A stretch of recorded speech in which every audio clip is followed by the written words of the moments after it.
Bismillahirrahmanirrahim. Assalamualaikum warahmatullahi wabarakatuh. Alhamdulillah wa kafa billah. Wassalatu salam ala Rasulillah wa ala alihi wa sahbihi wa man walah. Apa khabar semua? Mudah-mudahan semua sihat, afiah dalam naungan Allah Subhanahu wa taala beserta keluarga tercinta. Kita sambung pengajian tauhid kita hari ni, hari Isnin. Isnin kan? Dah jadi Selasa. Ini Selasa kelas tauhid kita. Isnin kelas Iqra. Saya minta maaf kerana hari ini saya tak boleh buat live dari jam 8 pagi 8 malam kerana saya agak sibuk hari ini dengan pelbagai urusan yang tak boleh saya nak elakkan. Ibu ayah dirahmati Allah Subhanahu wa taala. Alhamdulillah. Jadi sekarang ni saya qada lah, saya qada pertemuan dengan saya buat rakaman. Saya berharap rakaman ini dapat menjadi pengganti kepada majlis kita malam tadi. Ibu ayah dirahmati Allah Subhanahu wa taala. Allah Subhanahu wa taala berfirman dalam Al-Quran, ba'da a'udzubillahi minasyaitonir rajim, innallaha la yaghfiru an yushraka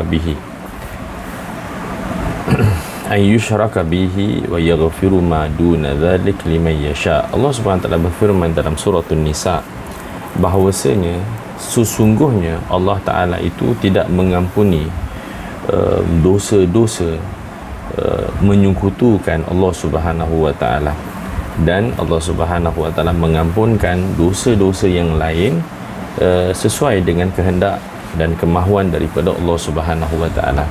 Ibu ayah dirahmati Allah Subhanahu wa Ta'ala, dosa yang paling besar ialah dosa mensyirikkan Allah Subhanahu wa Ta'ala, menduakan Allah Subhanahu wa Ta'ala. Macam mana kita boleh menduakan Allah? Macam mana kita boleh mensyirikkan Allah Ta'ala? Antara sebab manusia mendua dan mensyirikkan Allah Subhanahu Ta'ala ialah dengan kekurangan ilmu, ataupun kesilapan ilmu, salah belajar, salah menuntut, maka menjadi sebab kepada dia mensyirikkan Allah Ta'ala.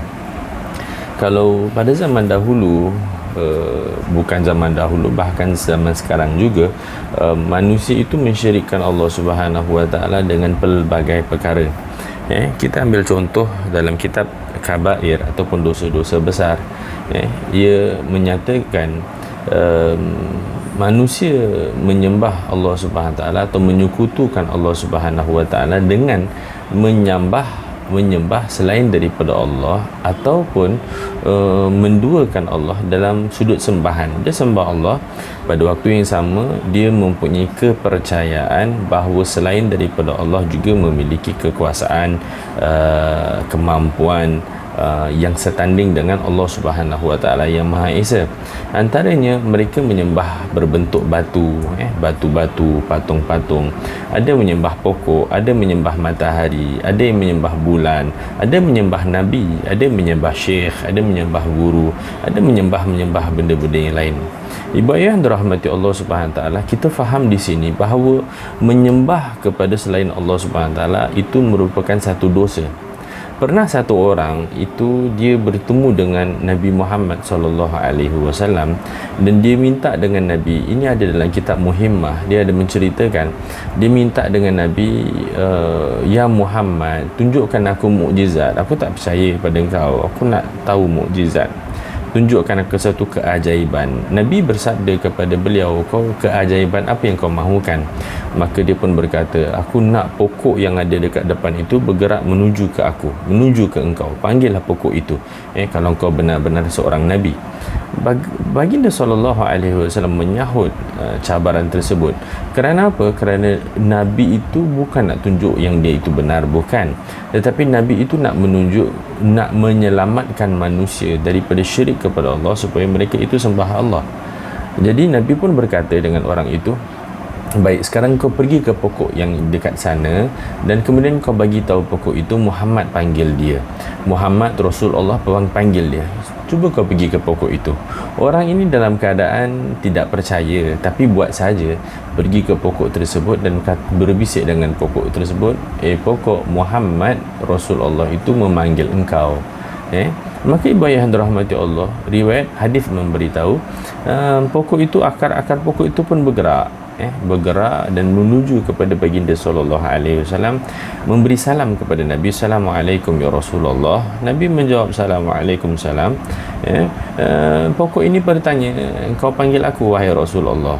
Nabi Muhammad sallallahu alaihi wasallam pun berkata, ya, aku panggil engkau. Sekarang kau kembali balik ke tempat asal. Pokok itu pun gerak ke tempat asal dengan penuh adab dan hormat, dan kemudian memasukkan akar-akarnya ke dalam tanah, dan menyebabkan orang musyrik ini, orang badui ini yang tidak percaya kepada Nabi, menuju kepada Nabi dan mengucap dua kalimat syahadah. Dia masuk agama Islam, dia peluk agama Islam, dan dia aman dengan Islam. Dan dia mempunyai satu permintaan. Permintaan beliau ialah, ya, wahai Nabi Allah, izinkan aku setiap kali lepas sembahyang aku nak sujud kepada engkau. Aku nak sujud sebab you are a miracle, mukjizat kan.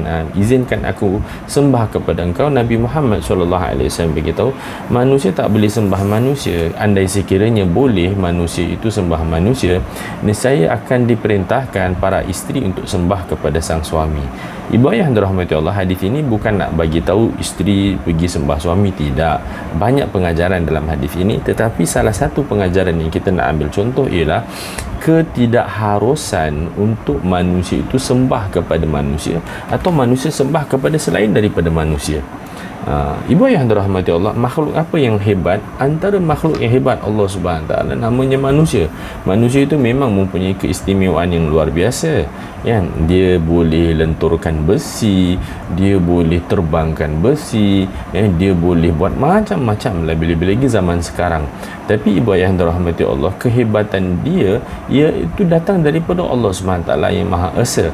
Maka tidak boleh untuk kita mensyirikkan Allah Subhanahu Wa Taala dengan apa-apa sekalipun.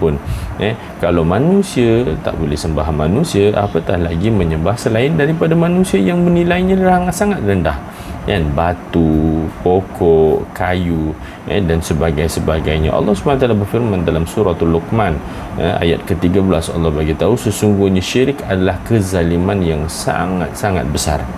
Yang paling besar apa dia? Kezaliman yang paling besar ialah syirik kepada Allah Subhanahu Taala. Hari ini cepat betul kita menghukum orang, kita kata, alah, kenapalah engkau zalim diri engkau sendiri, kan? Tetapi ibu ayah yang dirahmati Allah, kadang-kadang kita juga menzalimi diri kita sendiri dengan melakukan perbuatan-perbuatan yang syirik kepada Allah Subhanahu Wa Taala. Fabihadza, maka dengan ini ibu ayah yang dirahmati Allah, saya ajak diri saya dan ibu ayah yang dirahmati Allah untuk kita belajar ilmu tauhid yang benar, supaya kita bebas diri kita daripada melakukan dosa syirik kepada Allah Subhanahu Wa Taala. InsyaAllah pada malam ini kita nak bincangkan sedikit tentang hukum dan pembahagian hukum. Kita nak juga menceritakan tentang hukum syarak, hukum adat dan hukum akal. Kita nak bincangkan sedikit tentang pengertian perbezaan antara hukum akal dan akal hukum kalau sempat, insya-Allah. Kalau tak letih, ni pun dah pukul berapa dah ni? Dah masuk pukul 1. Ibu ayah dirahmati Allah Subhanahu Wa Taala, pertama sekali kita nak bincangkan, pada minggu yang lalu kita dah bincangkan tentang keperluan untuk mengenal Allah dengan dalil ijmal dan juga dalil tafsil. Kita juga telah menceritakan sedikit tentang ma'rifatullah Subhanahu Wa Taala. Kita dah bincangkan tentang yakin, tentang zon, tentang syak, tentang waham, tentang jahil. Ibu ayah yang dirahmati Allah, sekarang ini izinkan saya untuk berkongsi tentang hukum dan pembahagian hukum. Berapakah pembahagian hukum yang ada? Berapakah pembahagian hukum yang ada dan apakah maksud hukum? Apa itu hukum? Dan hukum itu ada bagi kepada berapa? Ibu ayah yang dirahmati Allah, hukum itu ialah menetapkan satu-satu perkara kepada sesuatu perkara. Menetapkan satu benda kepada satu benda. Itu satu. Ataupun menidakkan satu benda kerana satu benda. Menetapkan satu benda kerana satu benda, atau menidakkan satu benda kerana satu benda. Contoh ibu ayah dirahmati Allah Subhanahu Wa Taala. Contoh, kita menetapkan hukum, menetapkan satu-satu hukum kerana satu perkara. Contoh ibu ayah dirahmati Allah, contoh pertama dalam ilmu tauhid ialah makhluk adalah hadis. Makhluk itu siapa ibu ayah dirahmati Allah? Ibu ayah makhluk Saya makhluk, mata kita makhluk, telinga kita makhluk, mulut kita makhluk, semua yang kita nampak dekat dunia ini makhluk, semua yang kita tak nampak kat dunia ini juga adalah makhluk. Ibu yang dirahmati Allah Subhanahu wa taala, masih wallah, selain daripada Allah Subhanahu wa taala, itu semua ia termasuk dalam definisi makhluk. Contoh hanya apa contoh? Contoh menetapkan perkara yang baharu, yakni yang hadis. Hadis itu apa? Makhluk itu adalah baharu. Makhluk itu hadis. Hadis itu bermaksud baru. Ibu ayah dirahmati Allah Subhanahu wa taala, keterangan menetapkan baharu hadis kepada makhluk itu yang dikatakan hukum. Kita letakkan makhluk itu apa? Makhluk itu ciptaan Allah. Dia tu benda yang baru. Dia bukan benda yang lama. Maka menetapkan makhluk itu sebagai baharu itu adalah merupakan satu hukum. Jadi apa hukum makhluk? Makhluk itu baru. Baru itu adalah merupakan satu hukum. Ambil contoh yang kedua, makhluk adalah bukan qadim. Makhluk adalah bukan qadim. Allah qadim. Qadim itu apa? Qadim itu ialah, maksud qadim ialah tidak ada pembaharuan. Tidak ada permulaan. Tidak ada titik permulaan. Allah Subhanahu wa taala qadim. Allah tak ada permulaan. Tak ada permulaan. Kita ada permulaan. Kita ada mak, ada bapa, ada kita lah. Itu permulaan lah. Tetapi ibu ayah dirahmati Allah Subhanahu wa taala, Allah tidak ada permulaan. Jadi contoh keterangan hukum ialah menetapkan sesuatu perkara kepada sesuatu perkara, ialah contoh tadi menetapkan baharu kepada makhluk, itu kita namakan hukum. Satu lagi menetapkan, menidakkan sifat qadim, sifat yang tidak ada permulaan kepada makhluk, itu juga dinamakan hukum. Jadi yang contoh kita menetapkan makhluk itu baharu. Kita menetapkan, we put in, kita meletakkan makhluk, namanya makhluk itu sifat dia baharu. Makhluk itu baharu. Menidakkan, kita menidakkan sifat qadim bagi makhluk. Makhluk tak boleh qadim. Jadi satu kita menetapkan, satu lagi kita menidakkan. Menetap dan menidakkan satu perkara itu kita panggil hukum.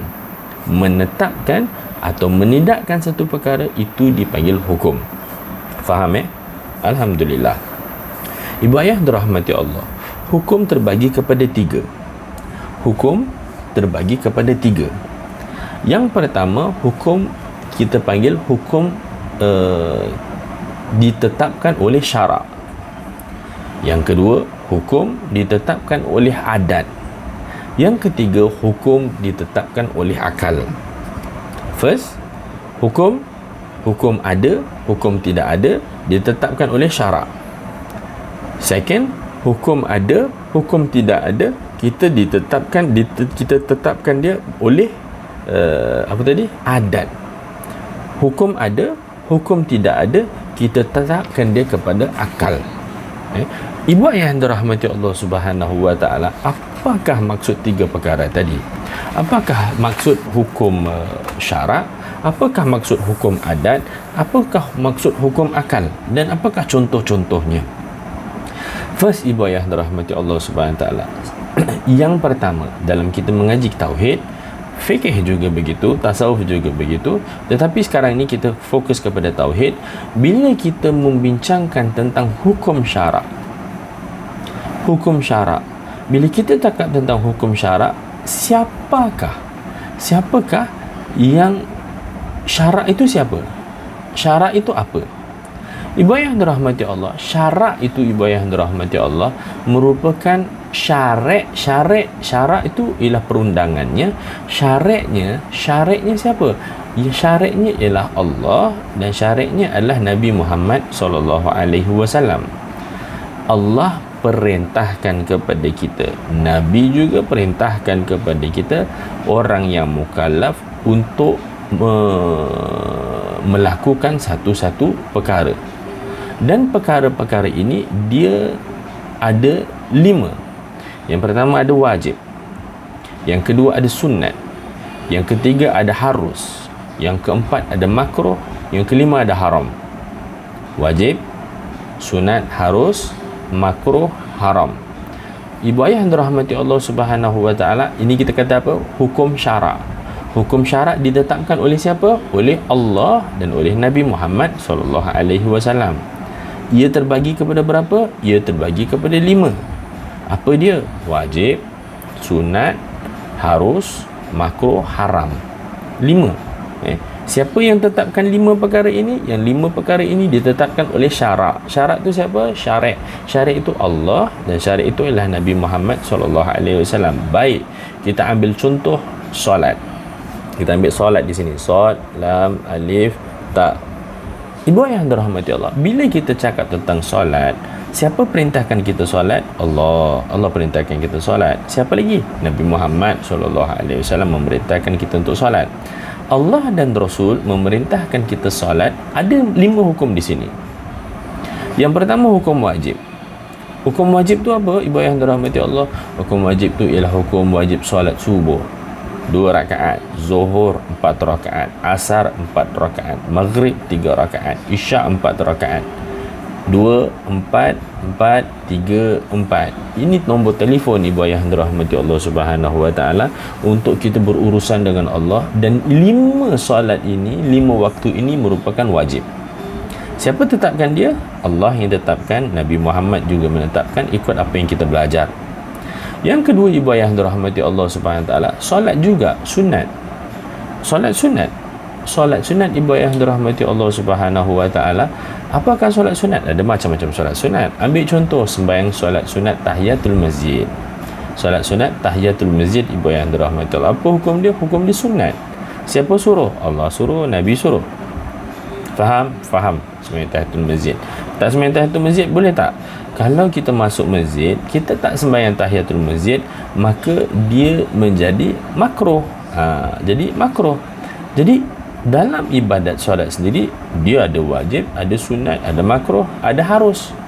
Harus ibu ayah yang dirahmati Allah. Harus apa ibu ayah yang dirahmati Allah? Harus bila kita berada di masjid untuk kita sembahyang sunat sebanyak-banyaknya. Ya, sembahyang sunat sebanyak-banyaknya. Harus, tak ada masalah. Ibu ayah yang dirahmati Allah Subhanahu wa taala, ada ke haram? Ada waktu yang haram sembahyang. Contoh, lepas kita dah sembahyang subuh, tak boleh kita nak sembahyang apa-apa lagi kerana hukumnya adalah haram. Kalau buat, dosa. Contoh lagi, selepas sembahyang asar, lepas kita dah solat asar, kita nak sembahyang sunat yang banyak-banyak, ibu ayah yang dirahmati Allah, apa hukumnya? Hukumnya jadi haram. Okey. Jadi ibu ayah yang dirahmati Allah, siapa yang menetapkan hukum di sini?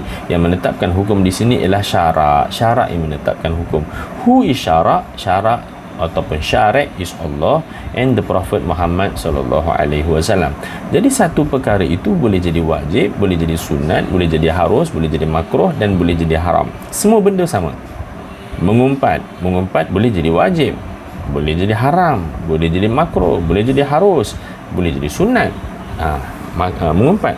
Begitu juga dengan benda-benda yang lain ibu ayah dirahmati Allah Subhanahu wa taala.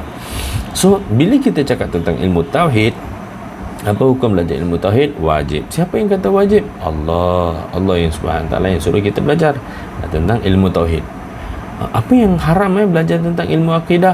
Antaranya belajar ilmu akidah yang haram, belajar ilmu nujum, belajar macam nak menilik, belajar macam mana nak tenung nasib. Itu kan ada kaitan dengan akidah, dia jadi haram. Apa yang harus, apa yang sunat? Wallahu a'lam bishawab. Terus berterusan syarahnya.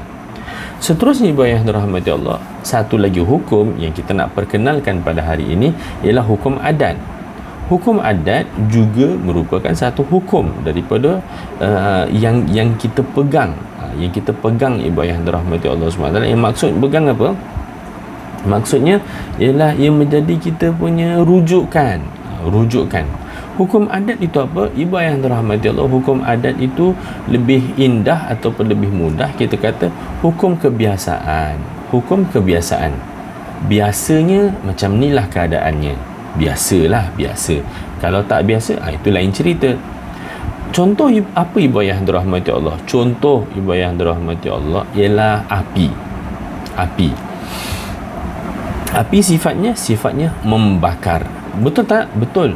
Itu panggil apa? Itu panggil hukum adat ataupun hukum alam. Biasa kalau api kena kertas, dia terbakar lah. Tak mungkin, ibu ayah dirahmati Allah, api kalau kena kertas dia basah. Tak mungkin, ibu ayah dirahmati Allah Subhanahu taala. Api mesti terbakar. Air mesti tenggelam. Tak makan mesti lapar. Itu kita panggil apa? Itu kita panggil hukum adat. Ibu ayah dirahmati Allah Subhanahu taala, hukum adat ini juga ditentukan oleh Allah Subhanahu wa taala. Dia bukan semata-mata kebiasaan.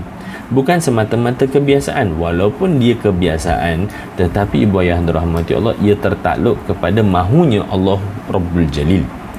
An example, Ustaz, fire. Api ibu ayah dirahmati Allah, it is a source of burning. Nak bakarkan tenaga, energi, maka ada api. Ibu ayah dirahmati Allah Subhanahu wa taala. Tapi tak ingatkah kita seperti mana yang berlaku kepada Nabi Allah Ibrahim alaihi salatu wasalam? Minta ampun, bila masuk di dalam api, dia tak terbakar, walaupun satu bulu dia pun tak terbakar. Ibu ayah dirahmati Allah, Nabi Musa alaihi salatu wasallam masuk dalam laut, terbelah 7, tak tenggelam Nabi Musa. Nabi Isa mempunyai kemampuan untuk hidupkan orang yang dah mati. Nabi Muhammad, jadi kita cerita tentang bangunnya pokok dan kemudian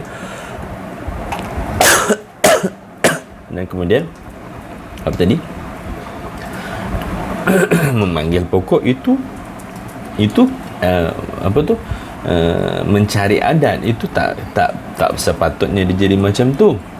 Jadi bila kita cakap tentang hukum adat, ada benda yang boleh menyalahi adat. Antaranya sihir boleh menyalahi adat, mukjizat, karamah, istidraj, ma'unah, itu semua pecahan-pecahan yang boleh menyalahi adat. Tetapi apabila kita membahaskan tentang ilmu tauhid, hukum adat diambil kira. Yang pertama hukum apa? Yang pertama hukum syariat ataupun hukum syarak. Yang kedua hukum apa? Yang kedua hukum adat.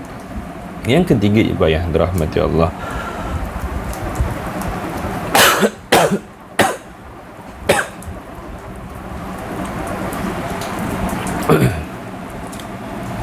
yang ketiga ialah hukum akal. Yang ketiga ialah hukum akal. Hukum akal itu apa? Contoh ibu ayah dirahmati Allah, ketentuan hukum akal ini diperolehi melalui akal. Boleh melalui akal, bukan melalui hukum syarak ataupun hukum adat. Contoh ibu ayah dirahmati Allah, satu tu separuh kepada 2, kan? 2 divide by 2 separuh kepada 2, separuh daripada jumlah 2 ialah 1. Separuh daripada jumlah 3 ialah 1.5. Itu kita panggil hukum akal. Akal ialah memang macam itulah biasanya. Macam tu. Ibu ayah dirahmati Allah, hukum akal ini dia terbagi kepada 3. Hukum akal dia terbagi kepada 3. Yang pertama, dia terbagi kepada wujub, mesti. Hukum akal yang kedua, istihalah, tak mungkin. Hukum akal yang ketiga ialah harus. Kenapa ibu ayah dirahmati Allah, kita ini banyak membincangkan tentang hukum akal dalam sifat 20? Ini kerana ada 3 jawapan. Jawapan yang pertama, dalam pengajian sifat 20, hukum akal ini sangat penting kerana ia merupakan tangga ataupun jalan untuk mengenal Allah Subhanahu Wa Taala. Nak kenal Allah Subhanahu Wa Taala, kena guna akal. Kena guna akal, ibu ayah dirahmati Allah. Batu, macam mana batu boleh jadi Tuhan? Itu kita panggil hukum akal. Akal dah boleh differentiatekan dia, boleh bezakan dia. Ini Tuhan ke tak Tuhan ni, kan? Ini Tuhan ke tak Tuhan ini? Macam nanti esok bila mana keluar Dajjal laknatullah alaih, Ramai akan terpegun dengan Dajjal. Kerana apa ibu yang dirahmati Allah? Kerana dia banyak menggunakan akal dan juga tidak masuk akal pun ada juga. Dan sebab itu ibu yang dirahmati Allah, bila kita bincangkan tauhid, kena ada 3 sekali.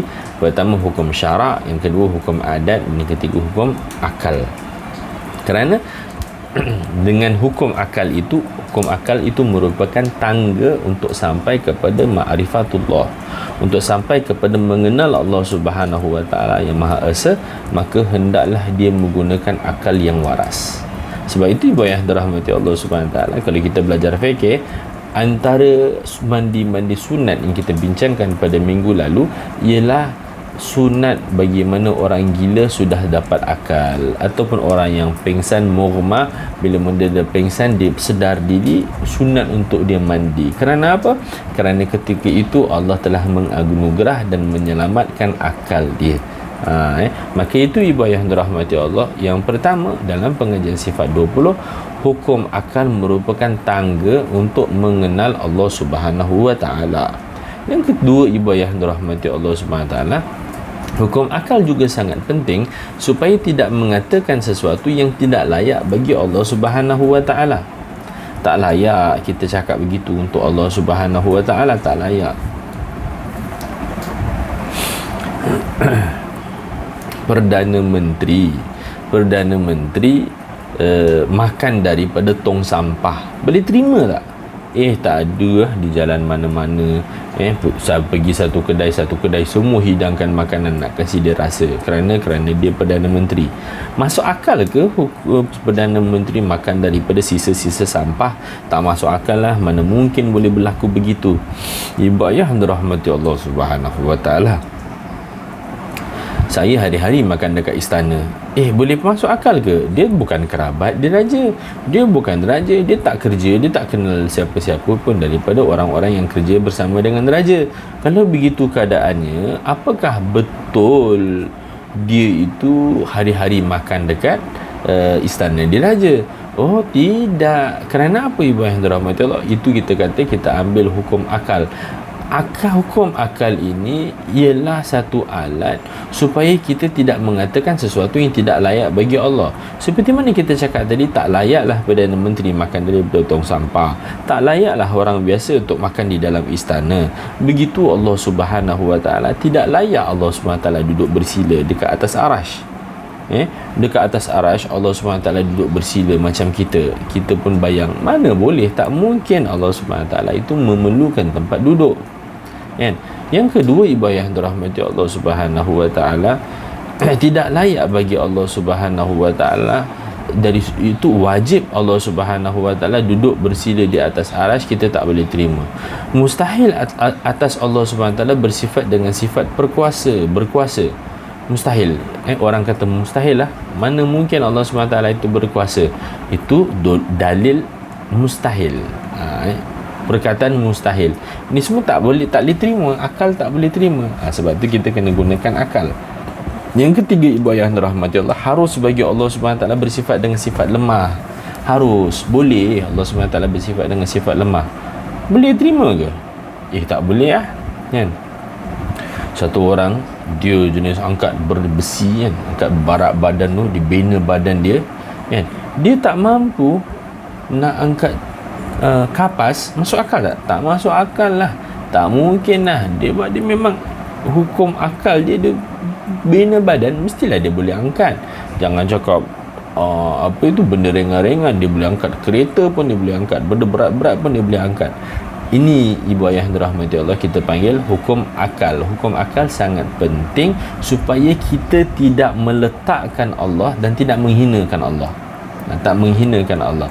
Macam mana kita ambil contoh Perdana Menteri, orang yang bina badan, itu hanya contoh belaka supaya kita faham kalau orang-orang yang manusia macam ini pun kita tak boleh sabitkan dia kepada satu-satu kekurangan kan? Sebab dia tak mampu, mungkin ada kekurangan sebab dia kuat, tidak mungkin dia ada kekurangan sebab dia ada kuasa. Tapi kuasa dan kekuatan itu boleh hilang. Ini kan Allah Ta'ala yang tak mungkin boleh hilang kerajaan, tidak mungkin boleh hilang kuasa, tidak mungkin tak mampu untuk buat apa-apa. Maka itu ibadah dirahmati Allah, kita di sini hukum akal nombor 2 ialah supaya ia sangat penting supaya kita tidak mengatakan sesuatu yang tidak layak bagi Allah. Faham ya? Alhamdulillah. Untuk ustaz ni. Yang ketiga, ibu ayah dirahmati Allah Subhanahu wa taala, hukum akal ini perlu untuk memahami nas-nas yang mutasyabihat. Nas tu apa ustaz? Nas itu Al-Quran dan hadis Nabi Muhammad sallallahu alaihi wasallam yang bersifat dengan sifat mutasyabihat. Mutasyabihat tu apa? Mutasyabihat tu dia ada lebih daripada satu arti. Lebih daripada satu arti. Dia ada makna zahir, dia ada makna batin, dia ada waham, dia ada yakin, dia syak. Ini apa ibu ayah yang dirahmati Allah? Ini kita panggil nas-nas mutasyabihat. Dalam nas Al-Quran bagi tahu Allah Subhanahu wa taala wallahu 'alal arsy istawa. Kalau kita terjemah kepada bahasa simple, Allah Subhanahu wa taala berada dekat atas arasy. Ibu ayah dirahmati Allah, walaupun ayat itu ayat Quran, ibu ayah dirahmati Allah, akal perlu kita guna. Akal perlu kita guna. Saya sekarang duduk dekat atas kerusi. Kalau tak ada kerusi, boleh ke saya duduk ibu ayah dirahmati Allah? Ya tak boleh, sebab saya berhajat kepada kerusi. Allah berhajat kepada kerusi? Tidak. Allah berhajat kepada arasy? Tidak. Allah Subhanahu wa taala berhajat kepada makhluk? Tidak. Allah Subhanahu wa taala itu qadim. Allah Subhanahu wa taala itu tak ada permulaan. Allah itu razak, dia bagi rezeki kepada semua, bukan dia berharapkan rezeki kepada kita. Wallahu alam bisawab. Jadi itulah ibu ayah dirahmati Allah, pada malam ini kita telah bincangkan sedikit tentang yang pertama ialah hukum dan pembahagian hukum. Kita dah bincangkan sedikit tentang hukum syarak, hukum akal dan hukum adat, dan kita juga dah bincangkan tentang kepentingan hukum akal dalam pengajian sifat 20. Wallahu a'lam bisawab. Boleh tak sekadar tu saja? Ustaz ni tak letih sangatlah. Letih sangat hari ni, memang letih sangat. Seharian keluar, esok ada sembelih kambing, ada rawat orang. Tapi apa-apa pun saya ucapkan jutaan terima kasih kerana sudi untuk mengikuti acara kita. InsyaAllah pada minggu yang seterusnya saya akan bincangkan tentang maksud dengan akal hukum. Hukum akal hukum. InsyaAllah kita akan bincangkan pada sesi yang akan datang. Wallahu a'lam bisawab. Aqulu qawli hadza astaghfirullahal azim li wa lakum. Assalamualaikum warahmatullahi wabarakatuh.